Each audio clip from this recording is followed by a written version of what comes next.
Welcome, welcome, welcome. Come on in, come on in. How is everybody? Oh, need to go this way. Hopefully everybody's having a lovely time. Come on in, come on in. We're going to get started here in just a minute. Hi, hi, hi. Hello, everybody. Oh, I'm so excited for this one. I've been like in my office, like jittery all day because I was coming in here like, I am so ready for this. This is going to be such a fun training. It's a Friday. We need some fun on a Friday, especially after the crazy week we've all had. So, hi, hello, come in, everybody. If you're in here, post a comment about, let's do what industry you're from, B2B, D2C, SaaS, where you're coming from, and then where you saw this, because I'm trying to figure out like who's coming from Twitter, who's coming from LinkedIn, who's coming from YouTube. I kind of broadcasted it out everywhere. So I was like, ooh, I got to figure out where this goes. Hi, Colby. Oh, I'm so glad you're here. Hello. Where's everybody from? Which industry are you working on? B2B, D2C, SaaS? I'm primarily D2C, but I also go basically everywhere just because Sarah gets excited about things. Hi, everybody. Come on in. Come on in. Oh my gosh, we have so many people coming in today. I'm so excited. This is going to be such a fun training. Happy Friday, everybody. Welcome, welcome, welcome. I cannot wait for this. It's going to be so fun. Hello, hello. Oh, B2B, LinkedIn. Hi, hi, hi, hi. I love B2B. There's something crazy about that particular industry. Oh, yay. Twitter people. Hi, Twitter friends. How are you? How are you? Ooh, D2C SaaS. Yes. Okay, so you got double on that one. Solomon, you're a killer. You're a killer. Ooh, okay, yeah, D2C. Oh, I love this. Hi, Robert. Welcome, welcome. Charles. Oh, there's so many D2C people here. I love this. This is my crowd. This is my people. B2B. I see. Ooh, from Wales. Hello. Nice to meet you. Lovely that you're here. Hi, David. Oh, I'm so excited. We got so many people on this call. This is great. Hello from Brazil. Oh, you guys are so nice from tuning in from like all across the world. Martha, hi. I'm so glad you're here. Thank you for coming. Thank you for coming. Robert, oh, good to see you. I saw you in my comments the other day and I was like, I need to catch up with you so bad. Give me a minute. I've been like deep in the weeds. B2B LinkedIn. Oh, we got so many great people. Thank you for joining my live. Actually, you guys are very kind because this is the very first live I've ever done. Usually I record things beforehand and then post it out, which is better for Sarah because I end up talking too long, as I'm doing right now. This one, though, I'm going to try my hardest to keep it within like a good hour for you guys because Sarah could talk. If you know Sarah could talk. Hi, Kenny. Oh, good morning. I'm so glad you're here. Okay. Oh, Matt. Nice to meet you. Hello. Oh, you're from CPG. Okay. We've got CPG in here. We've got D2C in here. We've got B2B. We have so many cool people in here. Thank you so much for joining me today. We are going to do something really cool. I have been like prepping for this for a good couple weeks. We are going to trade on the 10 rules that you can use to scale your brand faster and cheaper today using behavioral psychology. This is behavioral psychology for brands that really want to convert and not just create. So we're going to get started.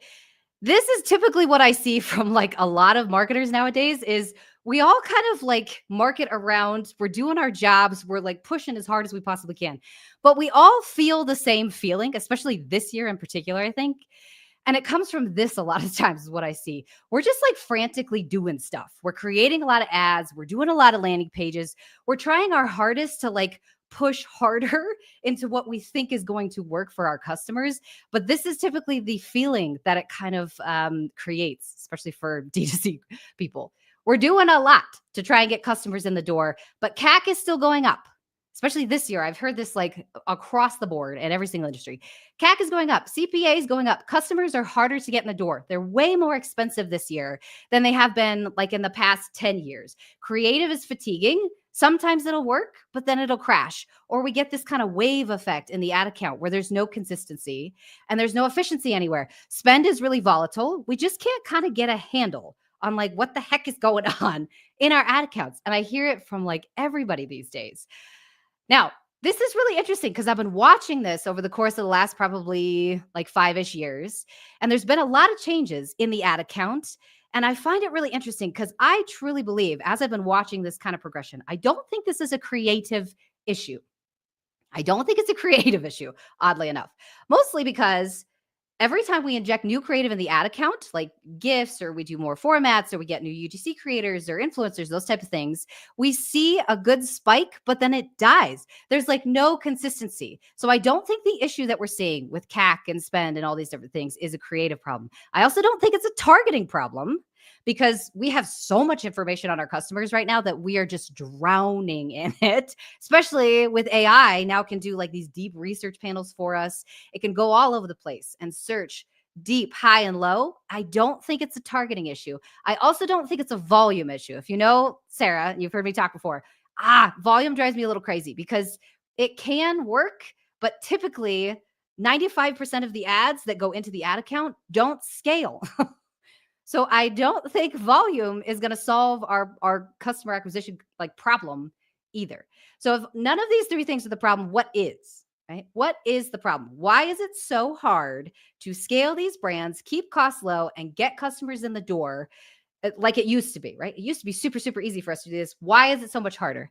I truly believe that this is a behavioral problem, a psychology problem, not a creative, technical, mechanism based problem. I believe truly that this is a psychological problem. And this is what we're going to dive deep into today, because I think this is crazy important. Here's what's kind of going on from the consumer side. We now know, just from the amount of science and studying that we've done on consumers and consumption behavior, that 95% of our decisions are being made in the subconscious mind. 95%.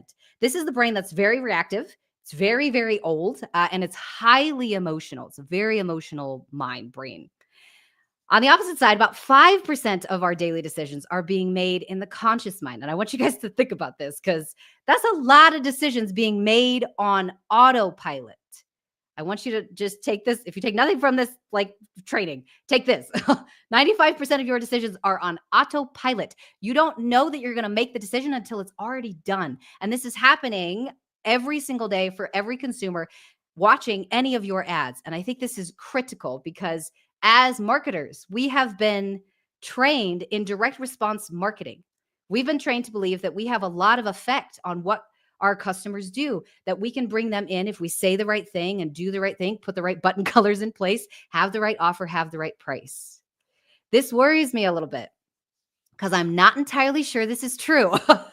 Because based on science, we can see people are actually just making these decisions automatically. They're not thinking a whole lot about our offers, our price, those types of things. So, and this, again, this is not to like say that we're terrible or that we're not doing our jobs right. I would like us to focus a little bit more on the psychology side of things, though, because that's where these decisions are being made. So in general, when we look at how consumers are going through and actually viewing the ads in the ad account, or viewing it on their feed, actually, the brain is making a judgment call based upon what it knows about that particular item, that topic, that industry. And right now, I truly believe consumers don't convert because they're bored, because the brain is bored, because there's no emotion injected into our ads. So it has a very difficult time understanding, is this something I should pay attention to? And is this something I should expend energy to get? Or is this something that I should just skip? This is our biggest problem, guys. We are not using enough psychology and emotion in our advertising. So we need to stop thinking like direct response marketers, and we need to start thinking like behavioral scientists. We are scientists now, not just somebody who's going out and selling things. We're going to start to think about, how do people make decisions? What do they use? What psychology do they use while they're going through the decision-making process? And which pieces can I inject my brand into to help them make a better decision? Most importantly, decision to purchase from me. So we are going to walk through these 10 rules that are going to help you scale your brand cheaper and faster. And this is based upon basically 10 years of studying that I've done on behavior science, consumer psychology, understanding how people make decisions, choice architecture. So we're going to walk through basically 10 years worth of Sarah just being a nerd. And I'm going to show you the 10 that I have seen throughout all these different books very, very consistently. These are the ones that I see all the time. They're the ones that are vetted back by science. And they're the ones that I think are probably going to be the easiest for you guys to inject into your brands today to help your customers make decisions faster. Side note on this: if you guys have like an ad or an offer or like something in your ecosystem landing page that's not currently working right now, that you're like, I can't figure out why this is like not working, please put it in the comments, because then I'll choose a few at the end of here. We'll do a quick Q&A and a quick analysis, and I'll show you kind of where the misalignment is inside your ads so that you guys can get some good wins from this call in particular. So drop those in the comments if you guys want me to look at them. Okay, rule number 1, this one in particular. Oh man, we're going to start off like just heavy here. Emotion is the entry point, not the afterthought. Emotion is the entry point to your ecosystems. I see a lot of marketers these days trying to go after problem solution, which is very logical connection inside the brain. I have a problem. Here's the solution. Now I got to go through a lot of work to try and figure out whether that's going to be for me. Very, very, very important to realize emotion is how people come into ecosystems, and that's how they actually make decisions, because it's coming from that subconscious. Your customer's entry point is emotion. This was one of the best campaigns I've ever seen that illustrates this point. Dove's Real Beauty Sketches. I don't know if you guys have seen this. Like, raise your hand if you have. But they did a campaign where they basically had women come in and draw themselves. So this one over here on this like left-hand side is the I guess test subject drawing herself. And then they would describe the way this particular woman looked to another stranger. They didn't give them a picture. They didn't give them any sort of reference. They just described she has blonde hair, she has an oval face, those type of things. And they had the stranger draw her instead. Look at the giant difference between these two. Scientifically, this is really fascinating to me because it showed very, very clearly women see themselves very differently than strangers see themselves, see that person. So they did a bunch of these. And this campaign, they didn't really even have to explain almost anything at all. They just went into the process of look at how you see yourself compared to how everybody sees you. Yes, Dove is so good. They're so good at this. Everything they do, I'm like, you guys are just spot on with emotional marketing. So emotion was the entry point for this particular campaign. Dove was able to explain a concept very clearly without even having to say what they were trying to say, which is beauty is very subjective, and you're beautiful even if you don't feel you are. Amazing. Emotion is the entry point. So write that one down.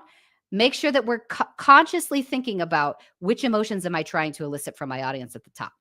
Rule number 2, identity decides conversion, guys. Identity decides conversion. Not necessarily offer or price or features. Identity is where all the conversions are made, because people don't actually buy products. They don't buy products. People are never buying a product. The product is the car. It's just the delivery mechanism. What they want is the box inside the car, which is their identity. They're reaffirming something they already believe about themselves. This was one of the best campaigns I've ever seen that ran an identity-based message. And I reference this one constantly because Old Spice is just smart. The Man Your Man Could Smell Like ran for years. And the first time I saw it, I was probably, I don't know, high school, like college age, somewhere in there. And we couldn't get enough of these ads. Like the US went crazy, bonkers, won a lot of awards. And this was interesting because before this ad happened, Old Spice was actually kind of drowning a little bit. They had lost the majority of their market, primarily because they were kind of an older, like old-ish customer type product. So they brought in this particular, like kind of more masculine guy who was not like a toxic masculinity, but he was just kind of funny, right? He had like a really interesting way of displaying what he was trying to display, which was you can kind of be like a beefy guy and still be down to earth, funny, and relatable, right? This was interesting because it connected to both male and female audiences and just freaking crushed for these guys. So identity, they were able to capture their customers' true core identity, which is I still want to smell kind of masculine. I still want to be kind of a confident dude, but I don't want to be like weird about it. And they nailed it with this one. I freaking love Old Spice. All right, rule number 3 here. We are going to talk about this a lot during this particular training today, but we sell feelings. We sell feelings. We don't sell products. Customers don't buy products, and we don't sell products. Customers buy feelings, and we sell feelings. That's all marketers are meant to do. Write this one down because everybody needs to keep pushing harder on this. We sell feelings in this industry, any industry you're in. This is one of the best ads I've ever seen that describes this in detail. I can't tell you how much I love what Dos Equis did here because they took a feeling in this like the most interesting man in the world concept and then injected it into the product. So the product became more about intrigue, sophistication, knowledge, right? And a little bit more of this, like, I don't know, mystery kind of about you. So if you were that type of guy and you aligned with that feeling of, I want to be mysterious, I want to have some intrigue to me and feel more sophisticated as a person. So I'll drink Dos Equis just because this guy is who I want to be identity wise, right? Sell the feeling of your product. Don't necessarily just sell the product itself. Now, if you don't know how to do this, totally fine. We're going to talk about like how to inject this more into your marketing. But, ooh, I love Dos Equis. All right, moving right along here. Rule number 4, clarity does not equal simplicity. Clarity does not equal simplicity. They're two totally different things. In general, I would always say clear is almost always better than clever. Usually people want to get like very simple and try and basically just cut down on the words, the amount of words that they're using. But sometimes that actually complicates the message more. So when I talk about clarity and simplicity, simplicity is less words. We're trying to make it like just smaller, if that makes sense, marketing wise. Clarity has to do with cognitive load.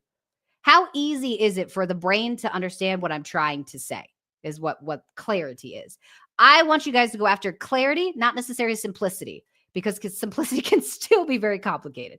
This was one of the best ads I've ever seen that went straight towards very clear, right? Very, very clear communication of message. So what was this? I think it was the California milk board.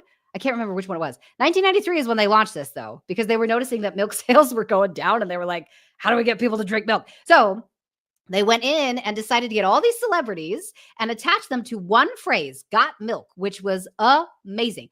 This one phrase basically told people, like the brain kind of filled in the cracks here. It told people, if you don't have milk in your fridge, you're not going to be as like sexy, successful, and amazing as all of these celebrities over here, which I find hilarious because it's milk. It's milk, people. Got Milk was one of the longest running campaigns for this specific industry and did wonders for revenue for these guys. Like the milk industry just boomed after this. Now, they stagnated a little bit, I think, in the early 2000s, mostly because plant-based milk became another competitor. That's another topic of conversation. But it was the clarity of the message that did so, so well for them. They were crystal clear. Do you have milk? Do you want to be this? You need to have milk. Clarity over simplicity every single time. Very, very important. Rule number 5. I'm probably going to get some flack for this, but I have been doing a lot of studying on how fast humans actually make decisions. Really, really interesting author, Ramsey. Oh my gosh, what is his last name? I just blanked on it. He wrote a book. I have it on my LinkedIn page, How to Make People Buy, which is really fascinating one. If you see it, it's the one with the big donut. That book was so fascinating. Talked a lot about how the brain actually makes decisions. One of the things that came out of that book that was like, oh my gosh, was humans have basically a 0.2 second attention span. Less than a second is how long we have to matter, which is very scary as a consumer and as a marketer. Everybody has been told it's like 3 seconds. You have just less than 3 seconds. It's less than that.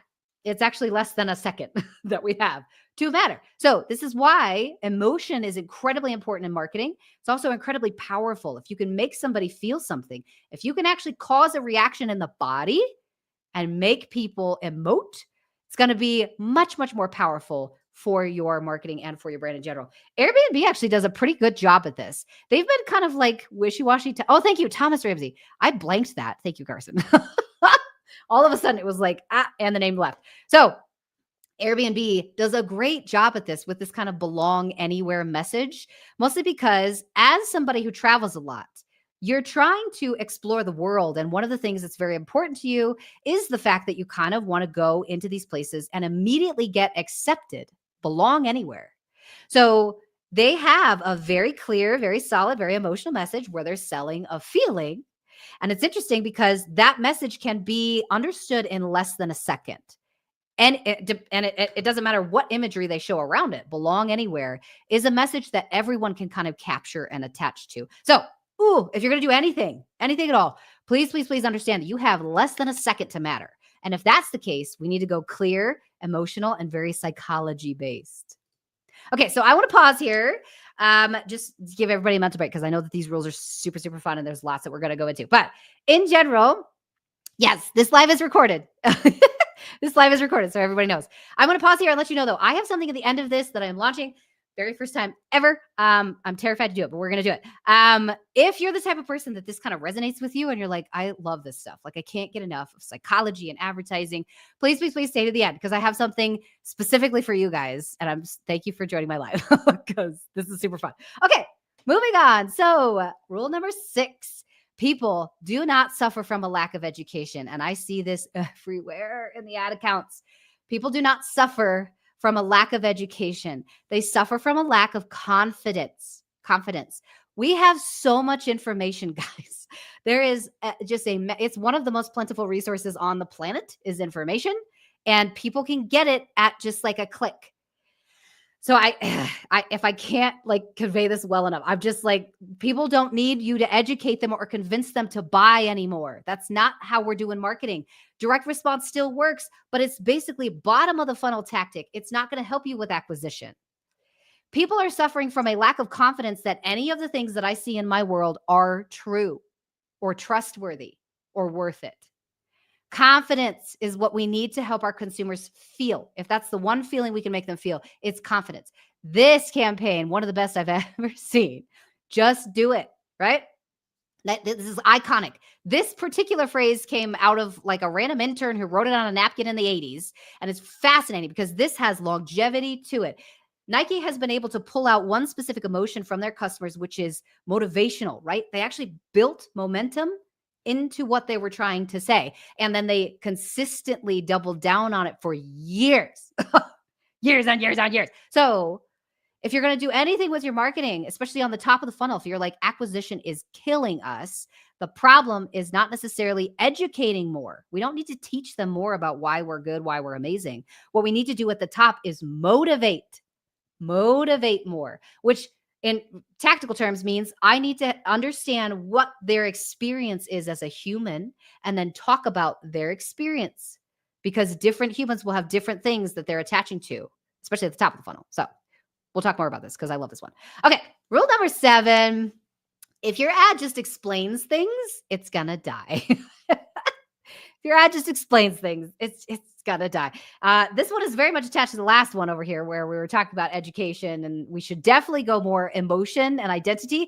But I see this happen a little too much. Which is the reason why I was like, oh, we got to start talking about this. If your ad over explains things, that's kind of the enemy of emotion. And they talk about this a lot. I did a giant study last year on comedians and motivational speakers and people who just like captivated large audiences easily. Over explaining anything causes people to kind of tune out. So if you want your ads to hit better, top, middle, I mean, I have my own beef with the funnel, but acquisition or retention, wherever it is, if you want people to actually connect to your brand, the best thing you can do is stop over explaining what you have. Start giving the option and then waiting for people to make their decision, waiting for them to come to you with questions, for them to come to you with, this is the piece I don't understand. Can you explain that more? Don't assume that they don't know. People are smarter than we think, right? Like people consume a lot of information and they keep it all in their head. Yes, availability risk it. You know, Jamie, 100%. This all comes down to what kind of mental shortcuts are they taking? And the availability heuristic basically just means I'm going to pull from whatever's in my head that pops up easiest. That's what this is built to solve. So oh my gosh, every time I study some of these bigger brands, I'm like, some of these guys know what they're doing. So always is fascinating. They ran this campaign, the hashtag Like a Girl campaign, where they had basically a bunch of different ages of women come in all the way from like, I think they had like a 5-year-old up to into her 60s and 70s. And they asked them, what does it mean to throw like a girl, to run like a girl, to talk like a girl? Interesting things happened around teen years. The older you got, the more you were very much like calm, subdued, maybe like a little bit, I don't even know what the word is, like flighty, like bird-like sort of, right? And that was interesting because everybody teens and below, all the younger girls were really, really, really honed in on this. Like, I just throw. Like, what do you mean? Like a girl? Like, is there a difference? I just throw the ball. I just walk. Like, I just do.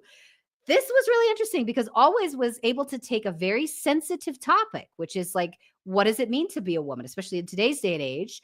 And they were able to actually talk about it in a way that didn't make it volatile, right?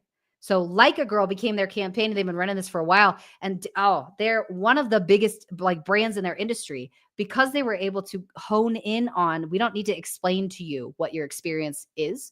We just want to attach to the experience. So yes, great question, Colby. Yes. So I would apply, to organic or thought leader content. 100%. Yes. Don't over explain. Sarah's terrible about this. So I have work on this too. I'm really, really bad about just like continuing on with the same concept over and over and over, mostly because I just get excited about it. So I'm trying to actively work on this as well. I'm not going to explain to you why you need this. I'm just going to tell you it's here and attach it to your experience and leave it for you to come get it. If you're a parent, you know exactly what this is. I'm not going to explain this to you, child. Just go do it. Okay. Rule number 8. You are testing beliefs, not creative, not avatars, not offers. You're testing beliefs, guys. This is all about the person that you're trying to target. And this I find really interesting because I do work a little bit in avatar generation and trying to figure out which avatars exist inside your TAM. In general, though, when we are testing in the ad account, especially at the acquisition side, we are testing what people believe about themselves. This is a little bit different than identity. So identity has to do with core things that I have already aligned with inside, right? So one of Sarah's identities might be I'm a mom. Another identity might be I'm an entrepreneur. Another identity might be I like cat memes, like those type of things, right? Belief, though, has to do with activation of alignment. So this was a really interesting campaign. Apple's been interesting. They've done like good years and bad years with their like emotional alignment. This Think Different, though, was interesting because they truly went after the belief that you might be more of a misfit creative. The PC offering, which was more like logical focused, work-based, very productivity focused, was not good enough for the people who wanted to video edit or edit sound or create stuff on a computer back in like the Flash. Does anybody remember Flash? Like Adobe Flash days? This was built for somebody who was trying to build a new belief about themselves, kind of aspirational marketing. Yes, Jamie, it's going to be recorded. Thank you for asking. So yes, these guys are friggin' fantastic with this specific one because they hit it just at the right time. They noticed there was a giant market of people who were struggling with like, I don't want to be just productive on my computer. I actually want to create some stuff that's really interesting and it helps me express myself. So Apple came in with this Think Different idea and helped people align by asking the question, are you a misfit creative? If you are, you're going to be more happy with our crowd. You belong with us, is what they were saying. I can't get enough of this stuff. Okay. All right. Rule number 9. Almost done. Almost done. We got 2 more here. Rule number 9. We need to listen less. That sounds weird, but listen less, start watching more, especially on acquisition, Listen to your customers less. People are going to come after you for this, but we cannot be sitting here listening to every single thing our customer says. I learned this the hard way this year. Listening to all the things that your customers say and then assuming that that's exactly what they want. Customers know how they feel about things deep down inside. Oftentimes they can't communicate it. They don't know which words I need to use to communicate exactly how I'm feeling and what I need to solve it. And that's just humans. I mean, if you have kids, you know this. Like kids are going to be crying because they got the blue bowl instead of the green bowl. And you're like, I don't know what this is. That happens to adults too. So we need to stop listening to our customers and start watching them more. Now, this doesn't mean that you should go turn off your post-purchase surveys or stop doing customer interviews. Keep doing those because you're going to align what they say with what they do. We have to cross-check. But I want you to watch more than you listen because watching somebody do something will tell you a whole lot more about what they want and what they feel and what they need from you. Watch. So this ad. Rest in peace, Betty White. She was so sweet. I love her to death. She is one of the most iconic characters ever. But when I saw her in this Snickers ad, I was like, what? Oh my God, I love this. So Snickers could have just listened to their customers and maybe their customers were like, we just want smaller Snickers or we want bigger Snickers. Or we want more peanuts or we want less chocolate. But they decided to watch what was happening with the sales, especially at the checkout counters. They went through and actually did a study on who their customers were and how they were actually using their product. They sell candy, but people were almost using it as like a 3 p.m. pickup. So based on the times that people were purchasing their product, the behavior that they were watching told them people are actually using it almost as a snack, not a candy. Snack is usually different than candy. Candy is like treat yourself behavior. Snack is very much more, or yeah, so treat yourself. Snack is very much more, I'm hungry and I need to like stave off like something that's probably not going to get solved until dinner time, right? So they went with this campaign of you are not yourself when you're hungry, grab a Snickers. And they got all these different celebrities, same kind of play that the the milk board did. All these different celebrities came in and they basically did like a breakdown of this is what's happening when you're hungry. You turn into crazy Betty White, which is so funny because I'm like, she's just lovely. She's so sweet. This, though, that emotion of understanding what people were actually solving. I see this in B2B, D2C, SaaS, everywhere.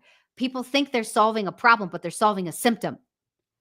You're solving a symptom, marketers. We need to solve the problem, and that takes watching, not just listening.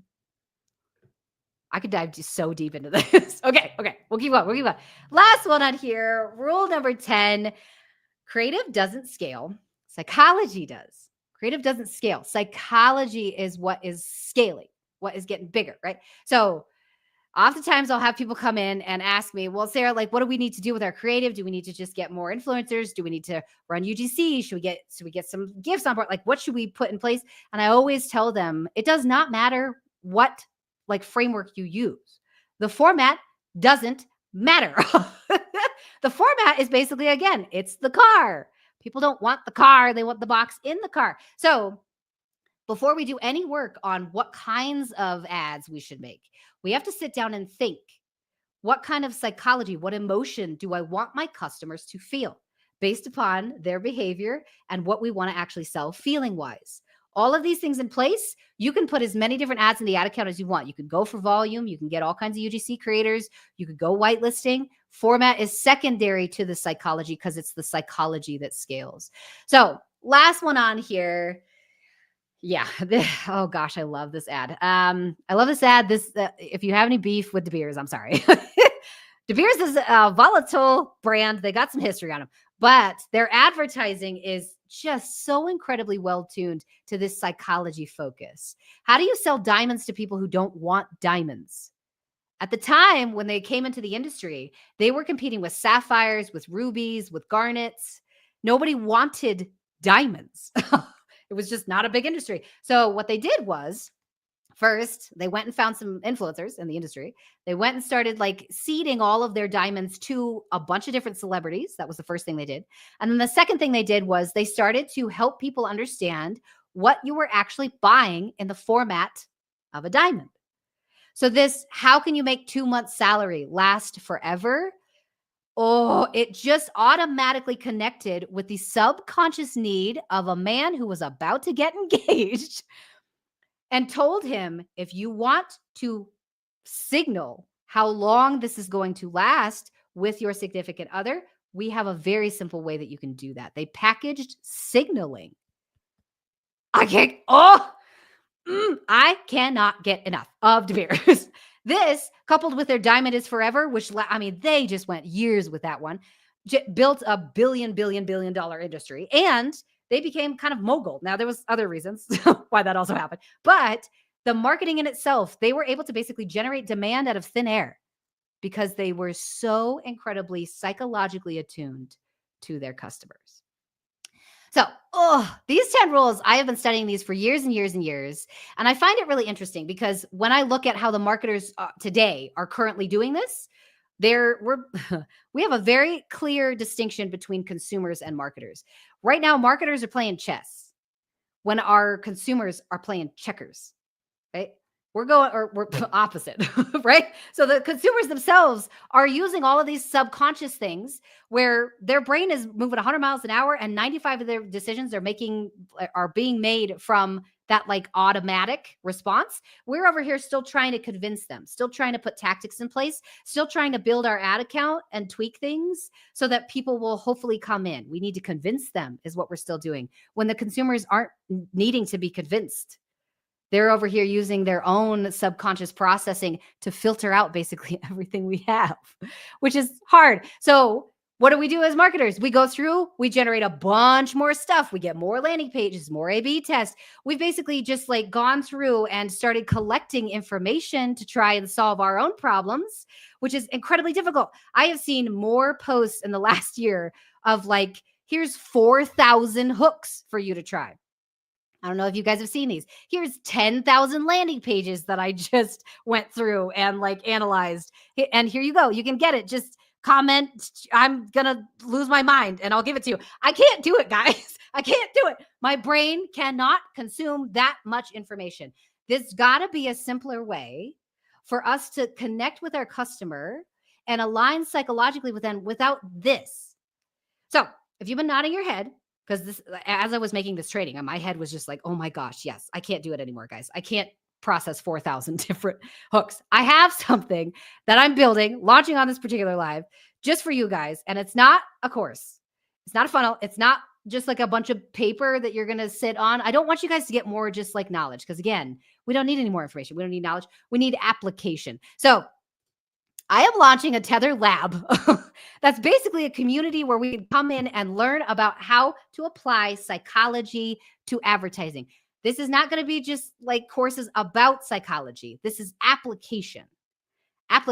So this particular lab is built for marketers who really want to build more sophistication inside their systems, right? So you want to go in and take what you have, take what you know about psychology or about your brand, about your customers, and inject more of what the subconscious needs to hear to be, yes, Mordecai, thank you.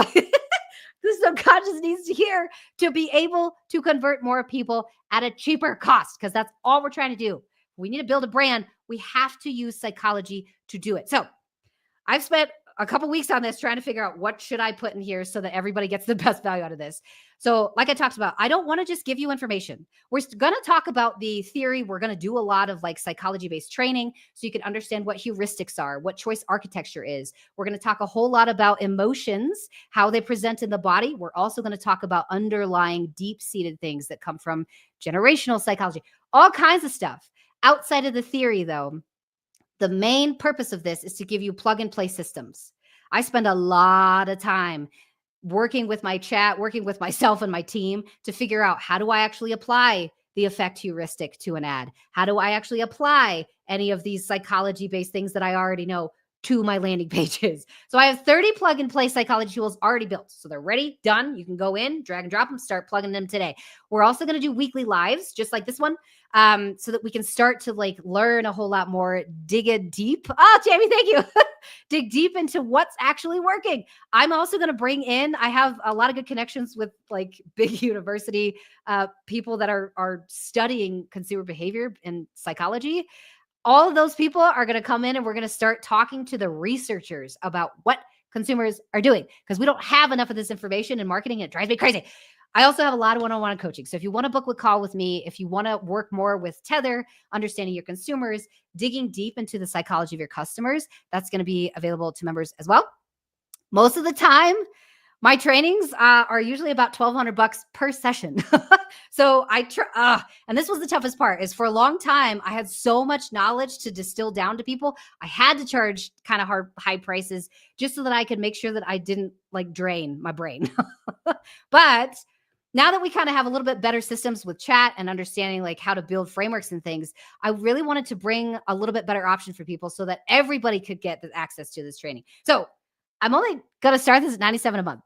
That sounds weird, but I have a reason for this. And it's primarily because I'm doing my own psychology tests of the marketing industry, so I can understand where people's pricing anchor sits, where people are in the system, how they're actually moving through when they get education, so that I can understand what's the most value that I can provide for the cheapest price so that we can both win. Because, oh, guys, it's too expensive. It's just too expensive to get education in this country, and I hate it. So we're going to start at $97 a month. I have lots of freebies, lots of upgrades for you. So for the first 25 people that come in, if you guys are willing to come in and test this out for me, I would love to break down your brand. So I want to sit down and do a full audit of either a landing page, an ad, an email, whatever it is. I'm going to go ahead and break it all down for you so you guys can see, here's where you're missing the mark. Emotionally, tweak this way. psychologically, go this way. Here's the next 5 tests you need to run. I'll break this all down for you guys in a 5-minute loom so you guys have good start. You can just hit the ground running. Second from this, I have giant prompt libraries coming. Prompts on prompts on prompts. Now, these prompts, it's not going to be like, here's 4,000 different what. No.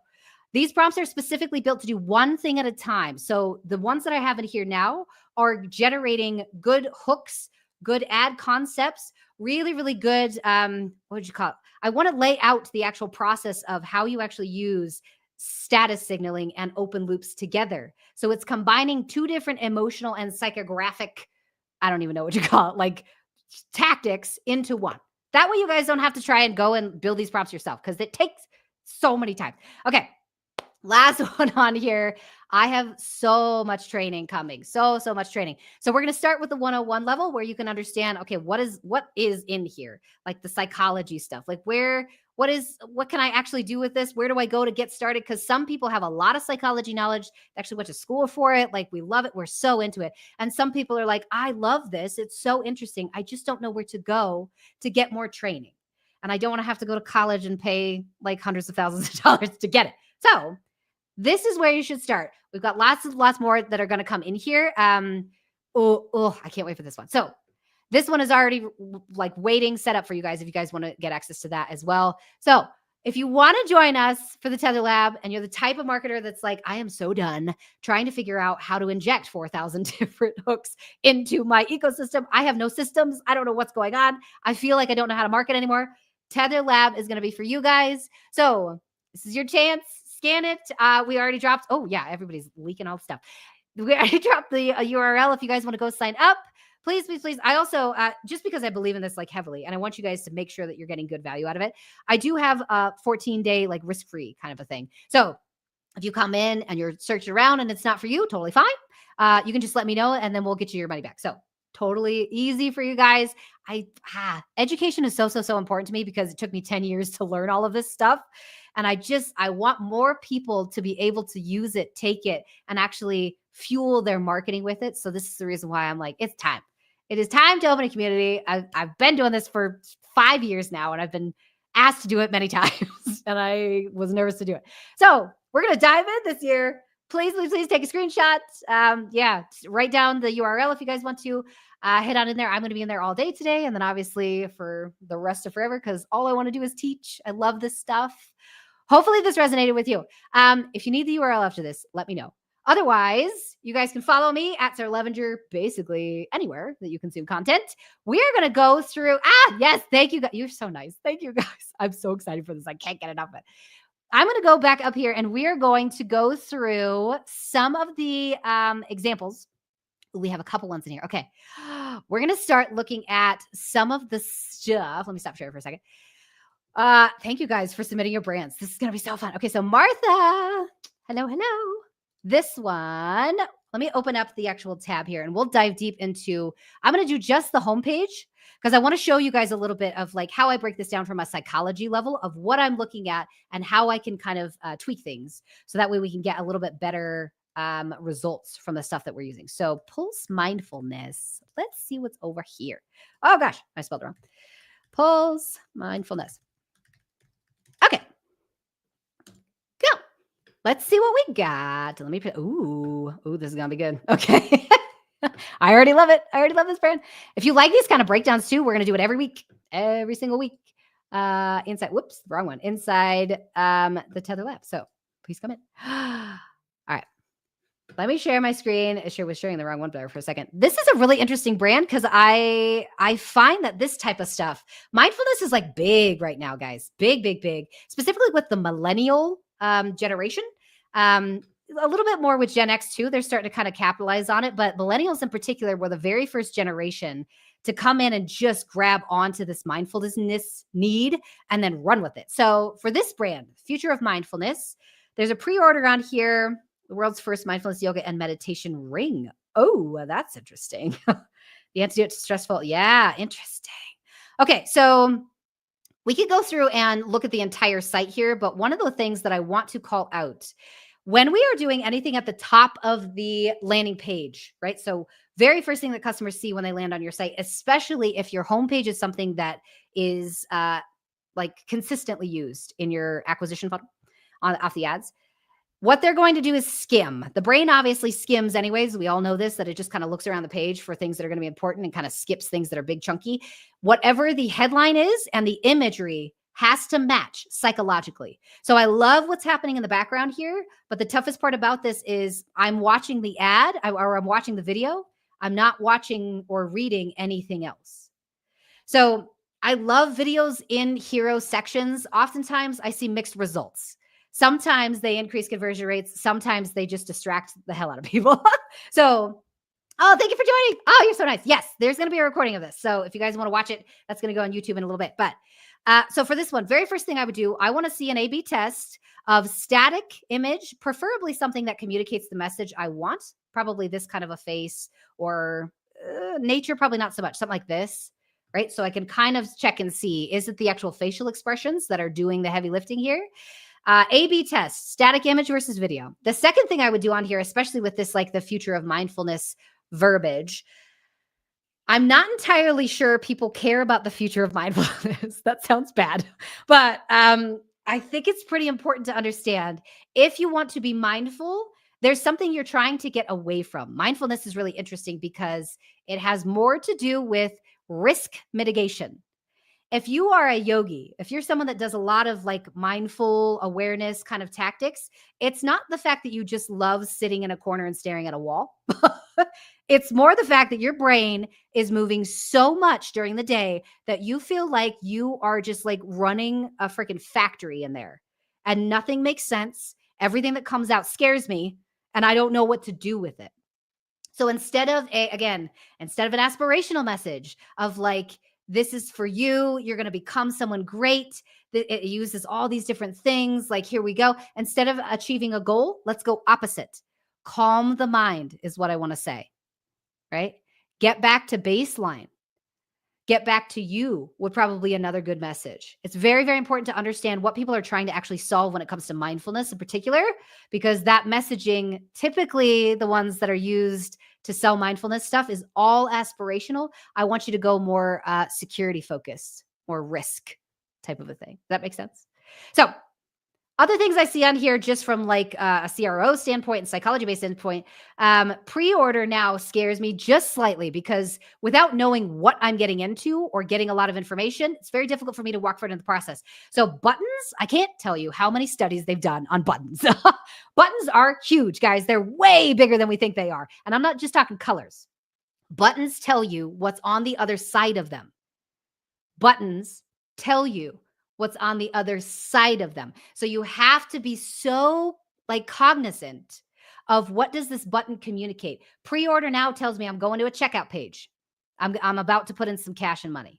I don't know that I'm there yet. I don't know that I want to yet. So pre-order doesn't communicate a ton about what I'm about to do other than just you're going to take cash from me and I don't know that I'm ready for that yet. So if you have a pre-order page and you need to communicate that somewhere, communicate it in your text and have the button say start now. Start here, like start your journey, whatever it is. Start is a little less like psychologically abrasive than pre-order. I know that we want to be very clear, obviously, like we talked about, clarity is pretty important, but in general, we have to make sure that whatever the button says communicates what's on the other side of it. So, okay, we could dive super deep into this one, but I want to go in and do a few more here since we have a little bit more time. And Martha, let me know if you want me to do a deep dive in that one. You and I could chat. Okay, so let's see. General, I can't, for some reason, I can't copy these on here. It drives me crazy. Let me pull up the next one, which is travel insurance is interesting. Travel insurance. Insurance is a very interesting industry psychologically. Okay. All right. So hopefully I have the right site. Let me know if I don't. But I think this is the right one. So let's talk about insurance for a minute. Insurance is interesting because every time I land on any sort of insurance kind of a site, the messaging that's communicated on here is almost always, don't stress. Prepare for the future. You're okay. Everything's going to be fine. Like, which is tough because insurance in general is not necessarily a happy thing that people purchase. If you're in the US and you're purchasing like car insurance, like home insurance, those type of things, we don't purchase it because we're really trying to like for the future. We purchase it because we have to, because law requires it. And then secondary, we justify that particular like reasoning with a bunch of other stuff. Like, yes, I want to protect my home. And yes, I want to do all these things. We almost always back up an emotional decision with logical reasoning. It goes step 1, emotion, step 2, logic. So when we talk about selling insurance, insurance is interesting because the only thing it really does is protect you from the future, right? Protect you from the future. Most people are not super worried or stressed out, I would say, about like travel in general. What they're actually worried about is if somebody steals my luggage, how am I going to get dressed the next day? Right? Or if my flight gets canceled, how am I going to get my money back for that? Right? It's the how part that they're worried about. They are anxious because they can't figure out what should I do in that situation. So worry and stress is kind of a symptom of what the core need is, which is I don't feel capable. I don't feel capable of figuring out what I should do if that happens to me. So in insurance, when we're doing any sort of messaging work, I would so much rather you go after the capability, right? This particular travel insurance makes it so that you are capable, right? You don't even have to think about it because you know that you have a backup plan. Not worry and stress, backup plan, right? Do you see the differences? They're just slightly different, but the backup plan is actually what the core need is. The worry and the stress is the symptom. So we're trying to actually solve the like leg break, not necessarily the pain, if that makes sense. It's a little bit deeper on the like psychological side and the identity side, mostly because again, every insurance company on the planet is going to be selling this. So I don't want you to get stuck with everyone else in that bucket. And then it comes down to a price war, basically, nothing else. You don't want to be in the price war bucket. You want to be 100%. We are different than everybody else. Different. And the way that you become different is by messaging just slightly differently than everybody else is. If everybody's going after worry and stress, do not go after that. We need to go the opposite direction. Okay. This is fantastic. Check prices. Check or see, start, investigate, whatever you guys want to say. At the top of the funnel acquisition wise, if you want to keep your ad costs low, that landing page needs to help people explore. And we'll talk about this more in Tether Lab, but I have basically 4 different buckets that I create ads for, 4 different categories. One of those categories is the exploration phase. And the exploration phase, bye, Leonardo. Thank you. I'm so excited. Okay. Exploration phase is really, really interesting because this is the part where people land on pages like this and get a quote too much. That's too much for me, guys. Like that, you're offering way too much up front. All I want to do is just browse. So I would rather you do what you guys are doing here. You're doing great, fantastic job. Browsing behavior on your home pages, on your like just generalized pages. Browsing behavior is so, so important. And then as you go through, as you get deeper into the ecosystem, if people go into very deep landing page structures or further into your emails, whatever it is, then you can start to talk a little bit about get a quote, like let's get on a call, those type of things. Oh, you're doing so good. You're doing so good. Just a little bit of messaging tweaking and you'll see really, really good results with this. So, okay, let me see if I can find one more. Ooh, okay. These are so fun. All right, let's do one more from Kenny. Oh, I love this. Okay. You have a really interesting product here, Kenny. I can't get enough. This is psychology at its finest. So this particular brand is called the Undress, and it's dresses that let you change your clothes in seconds. It's really interesting. It's basically like a multi-use dress, right? Which is fantastic, especially for these women out here that are really interested in, I just want a dress that morphs with me, right? That morphs with my day. So there's a lot of psychology already in here. This is interesting though. Oh, titles, guys. Oh, titles. We could talk about titles forever. Your actual company title, the title or the actual name of the products, what you call something directly affects what people believe about it. So we go in here as marketers and we often just like slap a name on something and it's usually like problem solution focused. Like this is the daily focus planner, or the opposite. It's like the most randomest, like odd name. Like this is, I can't even think of one right now. Just like a jumble of names together where we chose that one. And it was just a funny name that we decided. You got to be so careful with how you title things, how you name things, because it tells the brain what to believe. The undress makes sense. However, emotionally, this might cause some people to be like, I don't know, because when I undress, that's typically something I do by myself. If I was like strategizing for this particular brand, I might ask the founder if they would be willing to change this from the undress to maybe like the mod dress, modular, meaning it changes, or the Evo dress, the evolutionary dress, it changes, not undress. Yeah. Okay. You get me. Because it's just like, guys, you got to be so careful with what you relate yourself to because you're making an association that you don't even know that you're making. So when it comes down to it, very first thing, I'd probably ask the founder if we can change the name. Please let me change it. And then secondary, this again, buttons are pretty important. Dresses that let you change your clothes in a second. I don't actually mind this for this particular product. For this specific product, this is a very logically focused message. However, fashion is a weird industry. It has the strangest behaviors attached to it. And a lot of times people are just moving forward in their fashion like journey in sort of like a very superficial way. I hate to use that word because it's not quite the one I want, but they're not going very, very deep emotionally when it comes to clothes. The only thing clothes really, really do for people is cover, obviously, protect, and then express. Cover, protect, express. Those are the only three things that clothes ever do. If you're going to sell something like this to an audience, expression is probably going to be what I would focus most on. But starting at the top and explaining what your product does and how it's different in sort of a logical way doesn't bother me for acquisition. As we go down into the ecosystem, and this is just for fashion. This is not every industry. As we go down to the ecosystem for fashion and they get like further and further into your funnel, now I want to see some emotion into it. Now we want to see a lot of different styles, talking about like how you'll feel in the dress, talking about like what you'll be able to do in it. I don't know what it is about fashion, but I've tested this everywhere. And it's the only industry that drives me crazy because using emotion at the top of the funnel sometimes doesn't work for fashion.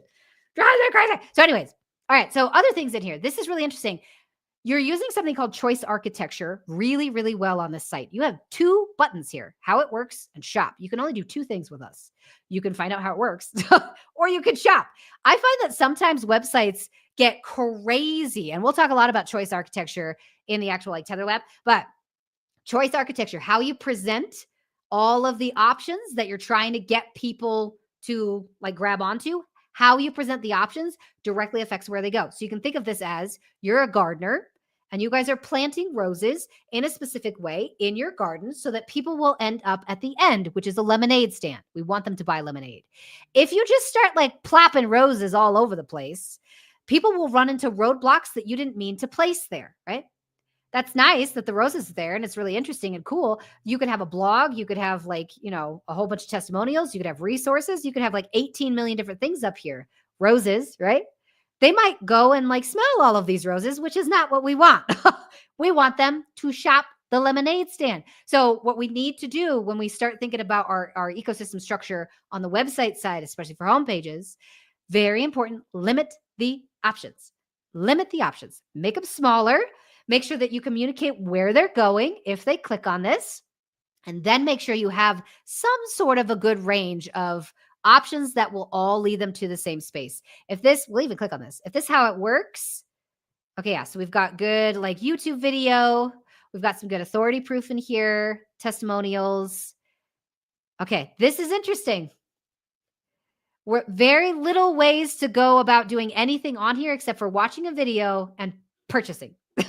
So this is great. Choice architecture is set up. They have one place to go. Now, I think we could probably do some work on this particular page just to get it a little bit more structured so that people will end up with that buy now button in a couple different places. But again, had this page gone off into the weeds and went to the blog and all over the place, I would have probably been like, oh, we got some work to do. This is great though. They can only do one thing on the site, and that's purchase. And I'm even bad about this. I need to go through and like audit my site pretty soon to make sure that mine does this. Now, the only industry this doesn't work for is information. If you sell education, You want your site to allow them to dig deeper into the information and to continue rolling with consumption. So if you're in the info industry, please don't take anything I say and use it.